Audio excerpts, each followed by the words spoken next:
what I really love about it, though, for me, of why I do it and why I even got into it, was you just learn something every day about somebody really interesting. At least for me, having a radio show, that's what it was all about. It wasn't meeting a CEO so I could get into his company and teach him how to do something. Bingo. You know what I mean? I Bingo. didn't care You about see, that. this is what people have to learn. Yeah. When people come to me for media coaching, Yeah.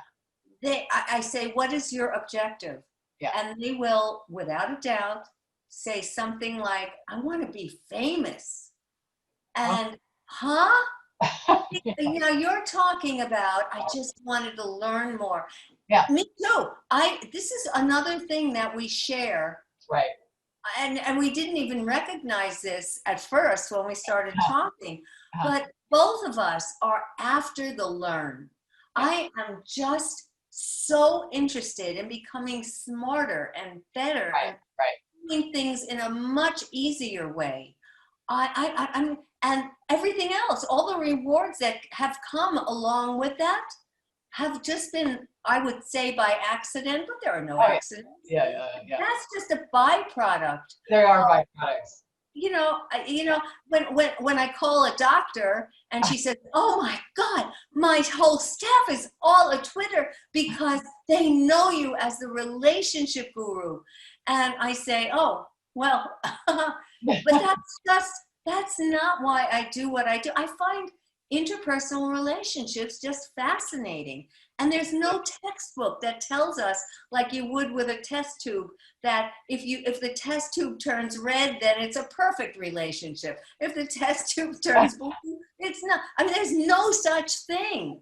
No. But, you know, I'm thinking as, you know, the kind of people who are drawn to different jobs. I used to give Myers Briggs and different personality tests and DISC and, you know, all this stuff.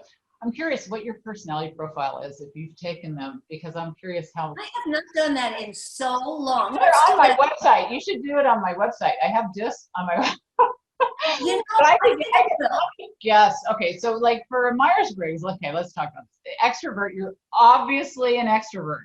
That's misleading too. You will never believe this, and I'm sharing this now with everybody who's going to listen to this.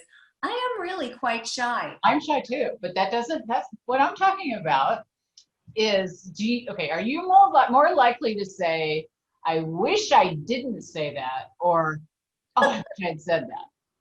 Oh, honey, I have opened my mouth up and stuck my foot in it. You're an extrovert, okay? Because extroverts think as they're speaking, and introverts take a time and think about it before they spit it out. And Susan Cain's book, Quiet, was super interesting because it looked at the differences. And I don't think a lot of people look at it that way because they think, oh, extroverts just the life of the party and they want to always be around people. And that's some of it. You get your energy from other people. But a lot of it is how we process, you know, and we're the first ones to go, oops, I wish I hadn't said that, because we talk, right? So you're an E or instead of an I. Okay, so let's do the next one. I haven't done this in so many years. It's so nice to do this with you. Do you use your senses or more intuition? I would say you're more of an N. You got that intuitive sense that there's... my intuition is so on target. Okay, so which one am I so far? Let's see if you can figure out mine as I'm doing yours. Okay, so I've got you 100% right now, I think. Okay, you're an extrovert. Right. Intuitive, I think, yes. I think you're intuitive. Nope. No? Very far. Senses. I use all my senses. It's all facts, figures, that type of, you know, thinking. Oh, as opposed to, well, see now. That's that intuitive sense. You know what I mean? I define intuitive as having a sixth sense. Yeah, it is. It's sort of like that. Yeah. But okay, so let's continue with the F and T. Now this one's an interesting because it's feeling versus thinking. And the feeling people make their decisions based on their values. And the thinking, it's much more about facts and figures and, you know, that type of thing. I'm feeling, you're thinking.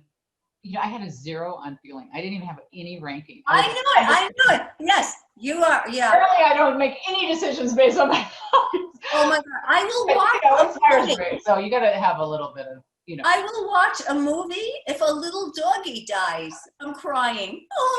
I'm like, there's a dog? No, I'm just Okay, so the last one, I think we're both the same one. The J versus the P. And don't let the words confuse you, because I don't think they word it the way I would word it. But the judging, J, it are people that are structured. They have their calendars and they always know they're going to be on a certain time. If you give them something, they do it that day, and it's very, structured. The P is the people who are very spontaneous, and they have their, if somebody wants to go to Europe right now, oh, I'm on a plane and I'm gone. So I see you as somewhere in the middle. But I was just going to say that. yeah. But I think you lean a little towards the structure, because you have a calendar and you show up and you're never behind. So I would give you a J, just because I think you tilted over the line a little bit there. What do you think? You're probably right. What about you? Oh, I'm all J. I mean, you should see my calendar. I mean, it's planned. I've got my hair appointments next January of 2021 right now. Yeah. So yeah, I'm completely a J.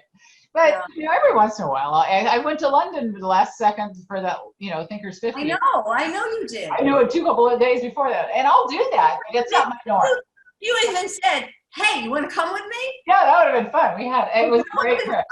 Yeah, that was fun. I didn't know anything about that, and I needed more structure on my calendar, I guess. I know, but it's fun to look at people's personalities to see what their job, what they say would be. And some people just laugh at Myers-Briggs like it's not very scientific. But I know. I find it's really interesting to talk about, though, which way you think and what's the opposite of what you think, so that you get the perception of somebody else. So you have empathy for the opposite of what you are. And I think that's what almost role playing in other shoes. Yeah.